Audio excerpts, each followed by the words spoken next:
El tema que nos va a ocupar ahora este tiempo corto, es la emergencia educativa, fundamentos antropológicos para una educación integral.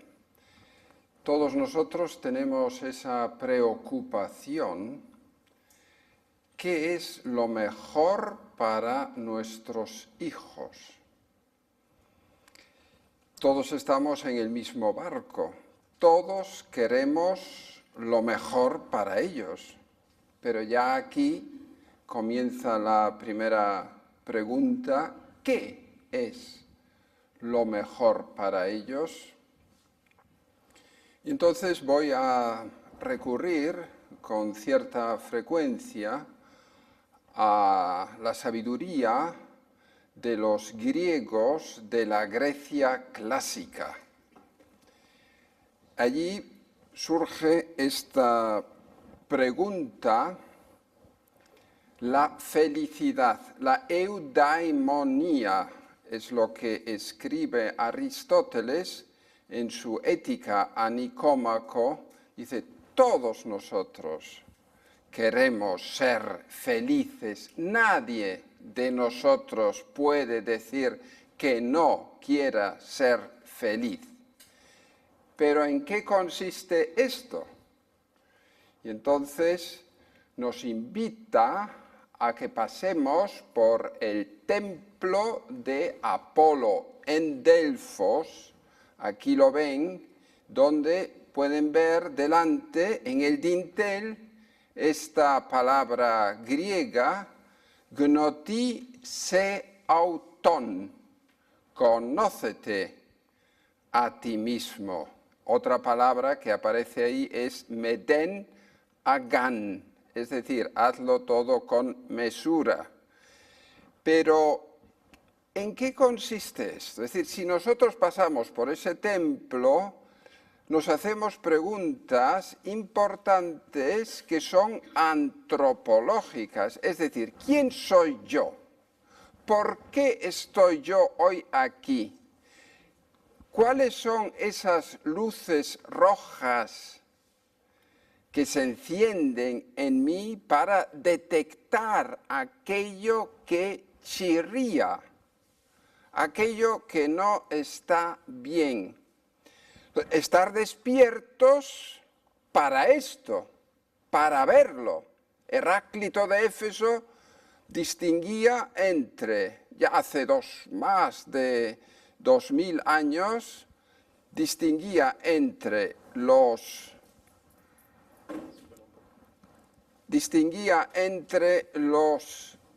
despiertos, aquellos que se interesan por las cuestiones antropológicas, son aquellos capaces de detectar los signos de la época, los signos de los tiempos. En alemán se dice die Zeichen der Zeit erkennen. Y por otro lado están aquellos que no salen de su modorra, una palabra que acabo de aprender hace poco, modorra, ¿no? Entonces pues hay que aprovecharlo. Es decir, aquellos que se dejan influenciar por esos seducciones.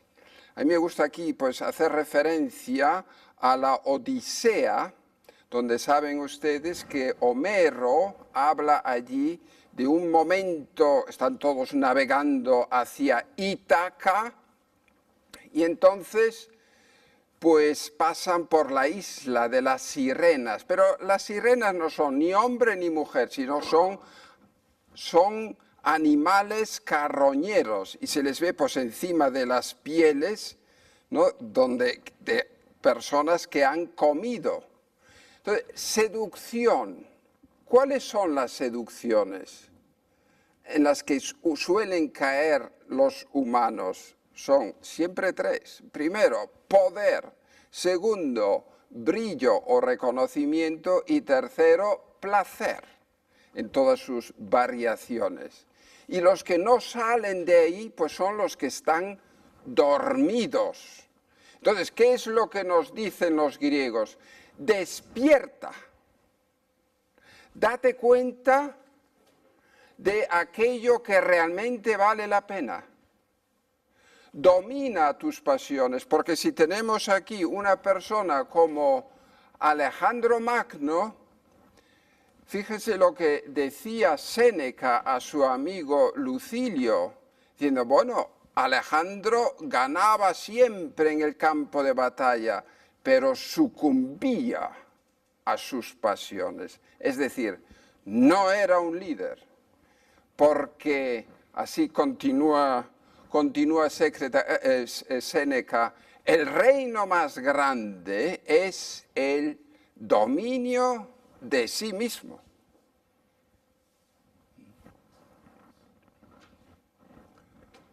Entonces, aquí tenemos a Benedicto XVI en esa conferencia que él dio sobre la emergencia educativa, esa urgencia que hay, que tenemos todos, de transmitir los verdaderos valores, los valores que le ayudan a uno verdaderamente en su totalidad. Y algo que han de aprender los chicos, las chicas, ¿no? Porque dice, así como en el campo de la técnica, en el campo de la ciencia, en el campo de la información, pues nos apoyamos en todo aquello que han investigado nuestros antepasados, las generaciones anteriores, pero la libertad siempre ha de ser aprendida de nuevo. Por eso, enseñar a la juventud a hacer buen uso de la libertad, esto es importantísimo. Que un chico o una chica pueda decir, sepa decir en los momentos existenciales donde tiene que tomar una decisión, sepa decir no. ¿Cuántos peligros se puede evitar con eso? Porque ha hecho buen uso de la libertad. Entonces, algún consejo para una educación integral: saber responder a la pregunta, ¿cuál es el verdadero bien? ¿Qué es lo bueno? Fíjense, este razonamiento tan sencillo. Un chico le dice a su padre, papá, me quiero casar con esta chica. Y el padre le dice, ¿y qué te aporta eso? Y el chico le dice, solamente con ella puedo ser feliz. Felicidad, ¿pero eso qué es? ¿Para qué sirve eso?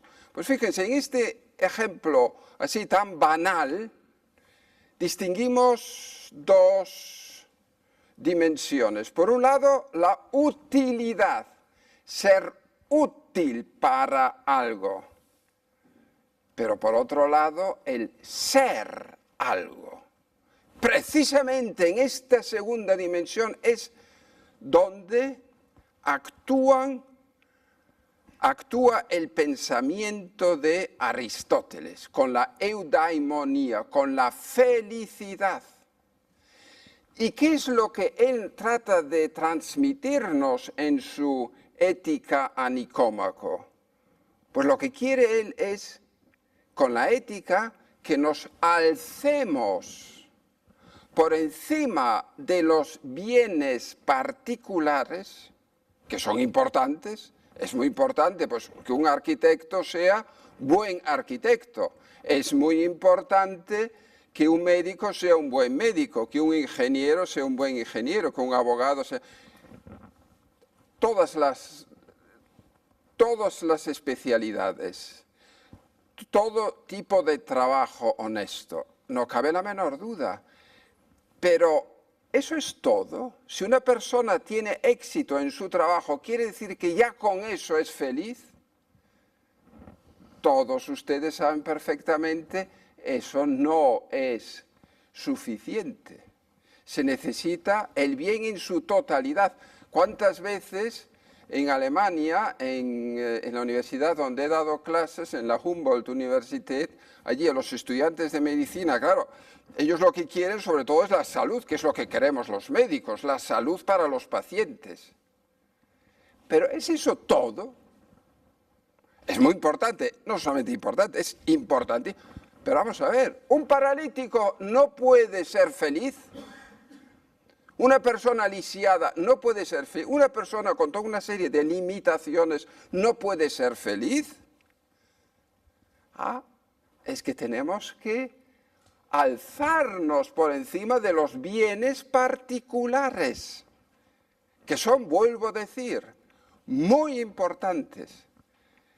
Pero no lo es todo, porque una persona puede tener mucho éxito a su nivel profesional y, sin embargo, a nivel, por ejemplo, de la familia, a nivel de los amigos, fracasa. Y esto es lo que nos dice Aristóteles de modo especial, pero no solamente él, sino los griegos de la Grecia clásica. Oye, ten en cuenta todos los aspectos de la persona. Perdón, aquí quiero decir también, con esta segunda dimensión, qué bonito es cuando se consigue transmitir a los hijos el buen regusto, otra palabra que he aprendido, ¿verdad? Otra de estas bonitas, ¿no? El buen regusto de hacer bien las cosas, de haber dejado ordenado esto, de haber luchado pues en esta otra cosa que me ha costado.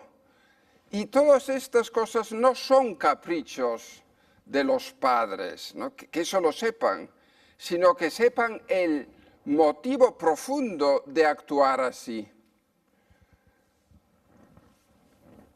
Saber apreciar el gran don de la fe. Siempre me ha impresionado muchas cosas del Papa actual, al que he tenido la ocasión de conocer cuando era cardenal, ¿no? De haber estado en varias ocasiones con él en Roma.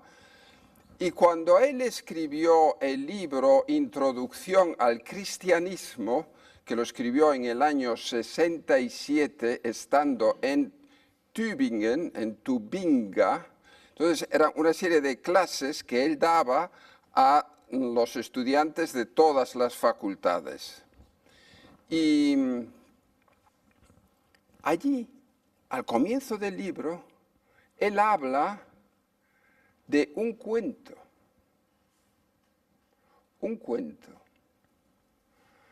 que dice lo siguiente, que un chico tiene unos lingotes de oro en las manos, en sus manos, y entonces con esos lingotes de oro va a su casa.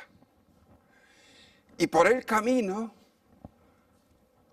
para no tener tanto peso, pues ve a un señor que viene con el caballo y se lo cambia por el caballo.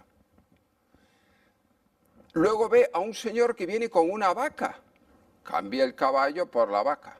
Luego ve a un señor que viene con un cerdo, cambia la vaca por el cerdo. Luego por un cisne, luego por una piedra de afilar, y esa piedra se le acaba cayendo en un estanque, y al final no tiene nada.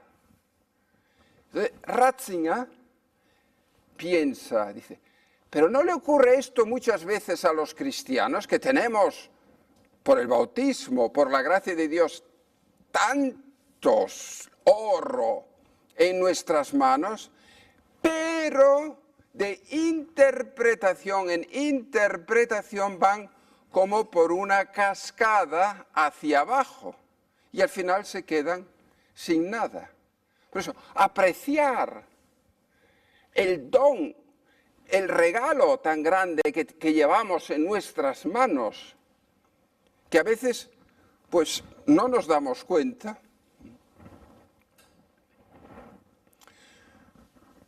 Joseph Andreas Jonkman es un jesuita que ha escrito obras fantásticas sobre la liturgia y también sobre esta capacidad de una persona que ha tenido mucha influencia en la educación, esa, como él dice, volver a la mirada inocente, la que se interesa auténticamente por la verdad.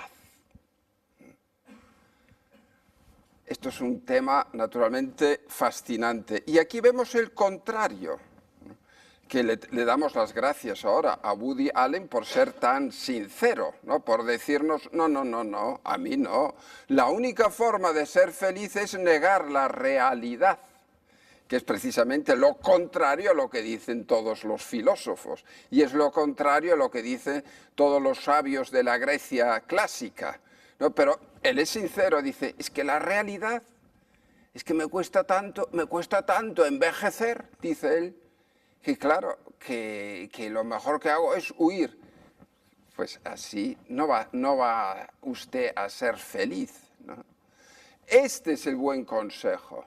Matías Claudius, este gran poeta alemán, que dice, esta frase tan sencilla, es un consejo que le da a un hijo suyo, diciéndole, la verdad, hijo mío, no se dirige hacia nosotros, sino que somos nosotros los que tenemos que ir hacia ella. ¡Cuánta sabiduría hay aquí metida en estas palabras!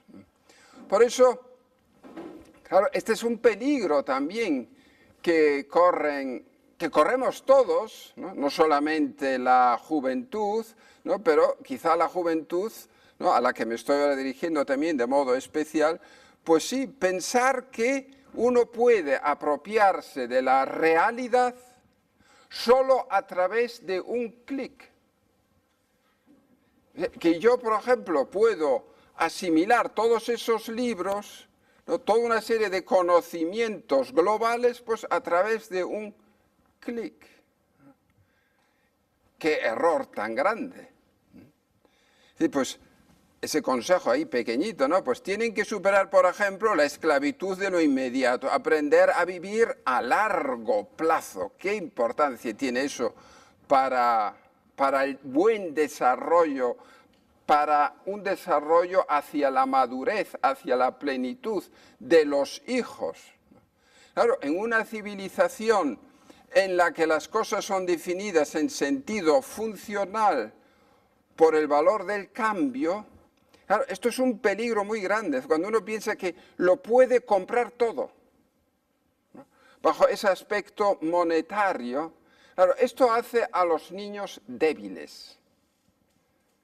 Por eso me parece muy importante, y es una de las cosas que digo también bastante en el libro, eso sobre liderazgo ético, esa dimensión del servir, de hacer la vida agradable a los demás. Y aquí, por ejemplo, pues estos ejemplos que se me han ocurrido así rápidamente, pues el repartir entre hermanos y amigos las chucherías que le han regalado, ¿no? Que recoja sus cosas, que ceda el sillón a una persona mayor, que deje un juego ruidoso porque molesta. Entonces, claro, todas estas privaciones, aceptar los límites, aceptar la realidad, es que esto tiene un alto poder formativo. En cambio, si uno no respeta la libertad, no respeta los límites, claro, los golpes que se va a dar en la vida serán muy grandes. Esta autora, Susan Hinton, que tuvo mucho éxito con ese libro, Los Rebeldes, The Outsiders, pero que tiene el peligro de que es muy desgarrador como relata ella su novela, ¿no? Entonces, claro, tiene razón, pero fíjense qué palabras utilizan. Sus padres lo habían mimado hasta pudrirlo. Claro, esto puede ocurrir. Habían mimado al hijo hasta pudrirlo. Siempre cedieron ante él, cuando lo que él quería era que alguien le dijese no. No. Que alguien dispusiera la ley, que fijase los límites, que le diera algo sólido en qué apoyarse. Entonces, qué bonito, ¿verdad? Cuando los niños, pues eso, que tienen ese sentido para lo bello o para lo feo, y sobre todo para lo bueno y para lo malo, que sepan allí distinguir, discernir, ser pronto almas de discernimiento, que sepan distinguir, y ellos lo saben. Entonces, ayudarles a que vayan creciendo así, con esa capacidad. Aquí tenemos algunas palabras dichas por Aristóteles, fíjense siempre qué actuales, ¿verdad?, en su Ética a Nicómaco, hablando de la importancia del ambiente que se crea en la familia. ¿Qué importancia tiene ese ambiente que crea una familia? Donde se viven las virtudes, donde se vive, pues, aprovechamiento del tiempo, la alegría, el trabajo, ¿no?, el hacer agradable la vida a los demás, ¿no?, y construir esa armonía que requiere un difícil aprendizaje y que solo puede llevarse a cabo, así dice Aristóteles, en un ambiente familiar en el que resplandezca la belleza. La palabra belleza es, o sea, apropiarse de la belleza es una palabra genuinamente griega. ¿Pero qué están diciendo los griegos con esto? Pues la belleza moral, la que se apoya en las virtudes. O aquí también, claro, esto lo dice Aristóteles, buscar únicamente la utilidad, que es lo que vemos nosotros tantas veces, esto no es propio de personas magnánimas y libres, ¿no? La magnanimidad, la grandeza de ánimo, esto es muy importante. Dice Aristóteles, es como el ornamento de todas las virtudes. Tener espíritu grande. Es decir, soy poca cosa y tal, vale, de acuerdo, pero nosotros además, ¿no?, con la gracia de Dios podemos mucho. Entonces, dice aquí también Aristóteles, claro, el que no es capaz de gobernar rectamente su propia vida, será muy difícil que lo haga en su casa, y menos aún en la ciudad, cuando le corresponda hacerlo, ¿no? Y luego habla mucho de la fiabilidad, que una persona sea fiable, ¿no?, que se pueda uno fiar de ella.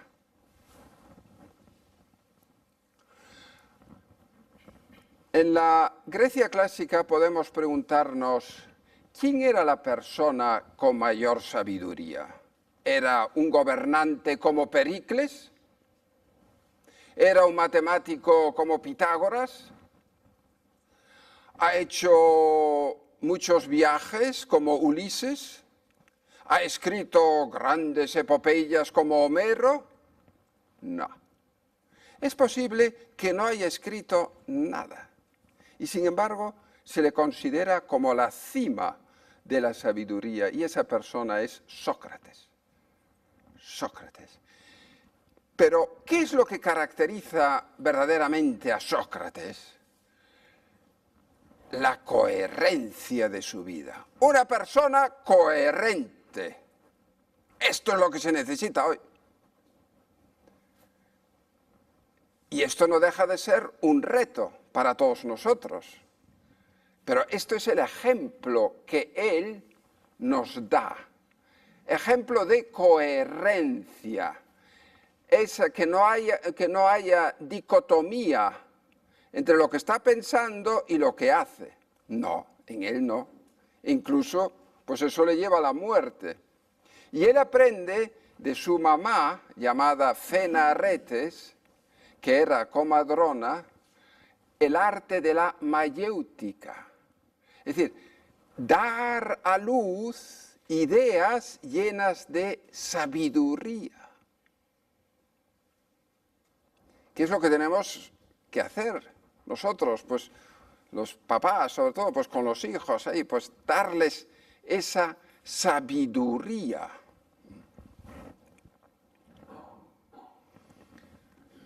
Aquí tienen a Blaise Pascal, que tiene esa frase tan conocida, ¿no? Pues el hombre, ¿qué es? Una caña, poquita cosa, pero una caña que piensa. Esto me parece ahora muy importante también para la educación de los hijos. Y aquí me apoyo en Martin Heidegger, este gran filósofo del siglo pasado. No estoy aconsejando ahora que lean sus obras, ¿no? Pero esta pequeña obra, que en realidad es una conferencia que él dio en el año 1955 sobre la Gelassenheit, die Gelassenheit, es decir, sobre el sosiego. Y donde él, pues con motivo de un centenario de la muerte ahí de un músico llamado Konradin Kreutzer, que tampoco es así importante, pero empieza a hablar sobre lo que es la vida, ¿no? Son cosas muy interesantes. Además, hemos de darnos cuenta, el año 1955, 10 años después de que haya acabado la Segunda Guerra Mundial, y Alemania 10 años antes, ¿qué era? Pues era escombros, escombros, escombros y escombros. Y nada más. 10 años más tarde, ya la preocupación de Heidegger, caramba, televisión, tantos medios de comunicación, las Illustrierten, cantidad de cosas, pues dice, oye, cuidado, y fíjese qué actual, qué es lo que ocurre hoy. Cuidado, distingamos para llegar a la serenidad, que es la otra traducción de Gelassenheit, serenidad o sosiego, ¿no? Distingamos entre el pensamiento calculador y la reflexión meditativa. ¿Qué diferencia tan grande? Porque hoy en día todos estamos más los informiert, es decir, desmedidamente informados. Pero reflexionar sobre las cosas, y de eso se trata. Y si yo no reflexiono sobre las cosas, pues puede ocurrir que acabe desarraigado, una palabra que me gusta mucho en castellano, es decir, pues lo contrario, ¿no? Estar arraigado, es decir, tener raíces, para que, como dice Martin Heidegger en esta conferencia, dice, es que somos plantas, lo querramos o no lo querramos, que suben, pero apoyándose en sus raíces, y van hacia el éter, dice él, pero claro, dice, hacia la verdadera libertad, para yo tener la verdad, pero tengo que estar arraigado. ¿Cómo? Pues eso, reflexionando más sobre las cosas. Porque hoy en día yo puedo saber, pues, cuándo vivió, pues, Juan Crisóstomo. Ah, pues cojo Google y inmediatamente. ¿Qué tal? Todo en Google. Eso no es reflexionar. Entonces hay que ir más, pues, hacia lo importante. Porque si no, pues podemos ir, como él dice también, por caminos de perdición. Que aquí, pues, que parecen así tan banales, dice, ¿cuántas veces se lo he enseñado esta diapositiva en Alemania a los estudiantes de medicina? Eso se llama el argumento del slippery slope, la pendiente resbaladiza, donde uno se mete, pero mucho más rápido de lo que uno se lo puede imaginar. Y entonces puede ocurrir esto, lo que nos cuenta la historia, ¿no? ¿Se acuerdan cómo Hannah Arendt, esta gran filósofa judía que tuvo que emigrar a los Estados Unidos, y en el año 60 consiguieron encontrar a Adolf Eichmann allí en Argentina y lo llevaron a Israel para juzgarlo? Entonces, Hannah Arendt estaba toda sorprendida de las argumentaciones de ese nazi que decía, claro, y ella fue pero ella acuñó esta palabra que me parece importantísima, la banalidad del mal. Cuando se banaliza. Entonces, los asesinos, en vez de decir, qué horrible es lo que hago a los demás, decían, qué horribles espectáculos tengo yo que contemplar en el cumplimiento de mi deber, cuán dura es mi misión. Si leen el libro, ahí llega un momento en que Adolf Eichmann, al que están juzgando, dice, pero ustedes no hubiesen hecho lo mismo que yo. Uno dice, uy, ¿aquí qué pasa? No reflexiona. Es meterse en un engranaje, ¿no? Como una persona que se mete en el engranaje de la mentira, cada vez se hunde más, cada vez miente más. Y se mete en el engranaje de los vicios, y cada vez tiene menos libertad. Hay menos libertad.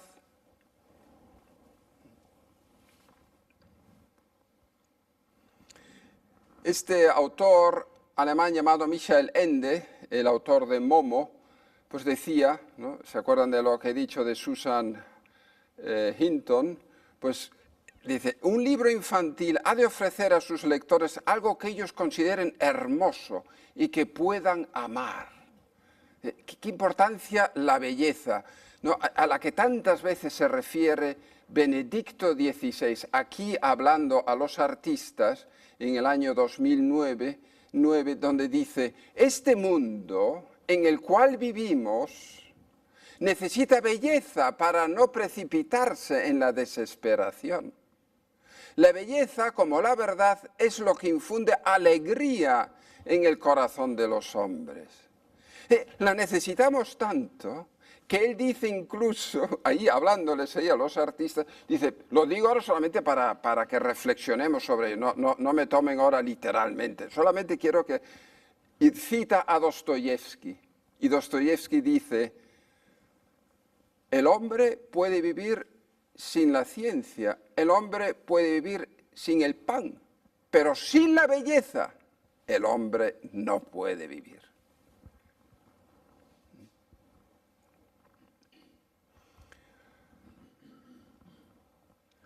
Aquí tenemos a Plutarco. Esta frase me encanta, me encanta. Esto se lo digo también de modo especial a los educadores, los padres, por supuesto, ¿no? Los profesores, ¿no? Es que es preciosa, fíjense. La mente no necesita ser rellenada como si fuera un recipiente. Y cuando el profesor pues, ve ahí a los alumnos, pues sí, le falta pues la sabiduría y tal, pero no verlos tanto como un vaso que tiene que recibir ahora muchas cosas, sino más bien como leña precisa de una chispa que la encienda y le dé el impulso para buscar la verdad y amarla ardientemente. ¡Qué bonito es esto! Es que es eso. Así tanta gente pues, ha sido pues, un gran poeta, o un gran pianista, o un gran empresario, porque los padres o porque los profesores han sabido lanzar chispas y él lo ha cogido. Y sobre todo pues, para ser una buena persona. Claro, nosotros necesitamos el buen ejemplo también de mucha gente, claro. Esa gente que lanza chispas. ¿Qué es lo que tienen que hacer cada uno de ustedes, claro? Cogerlo. ¿No?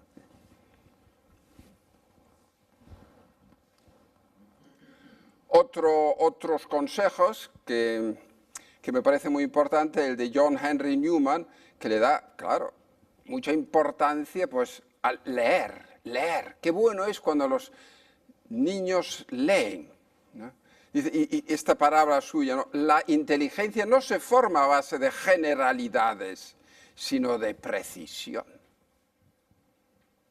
Ayudarles a ser precisos en sus formulaciones. O este otro ejemplo de Romano Guardini, en quien tanto se inspira Benedicto XVI, ¿no? Hablando del silencio, ¿no? De la fuerza del silencio en este mundo de tanto ruido.